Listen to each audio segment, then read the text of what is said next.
points on the screen are some of the things that successful hybrid teams have done to overcome some of those common challenges.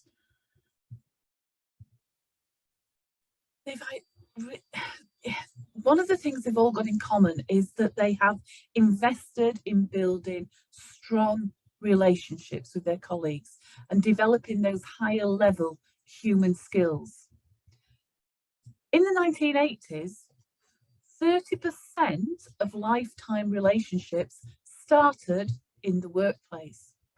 Now, 30% of lifetime relationships, start online. Effective team members know the importance of taking time to maintain relationships, finding ways to replace those water cooler meetings and informal chats to help to maintain that sense of connectedness and inclusion. They understand one another's strengths and contributions to the team vision and mission and purpose, regardless of location.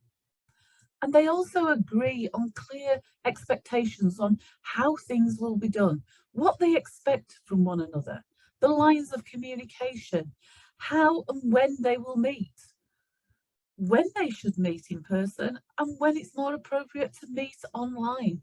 So they have all these kind of clear guides, expectations sorted out up front, and invest in really building that, maintaining that relationship. It takes an investment of time from everybody within the team.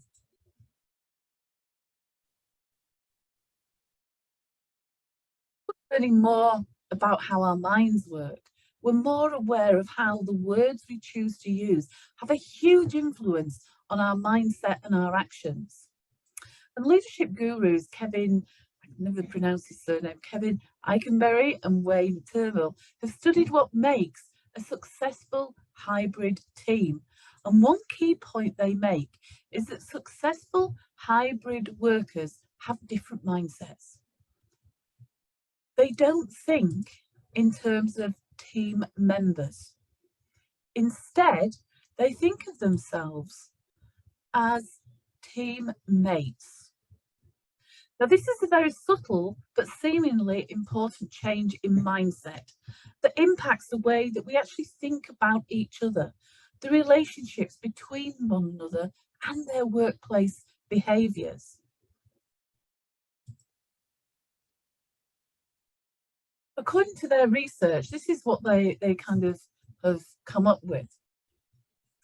Teammates balance their work and the team's work.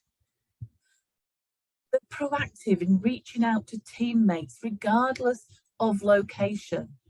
So again, that's that investing time to build strong relationships, replace those water cooler kind of conversations, keep up that kind of personal kind of attachment relationship. They take time to build and maintain relationships with teammates, intentionally being inclusive. They balance the immediate outcomes and convenience with that longer term health of the team. So they're very conscious of the unconscious biases that could well come into play.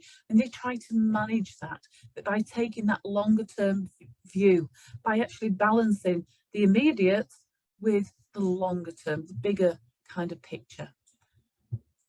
So those are some of the kind of differences we can see between people who have a team member mindset, who, yeah, they do their best, they work to their best of the ability, but it's much more about themselves. They focus on outputs. They work in isolation very often. They do what's expected of them.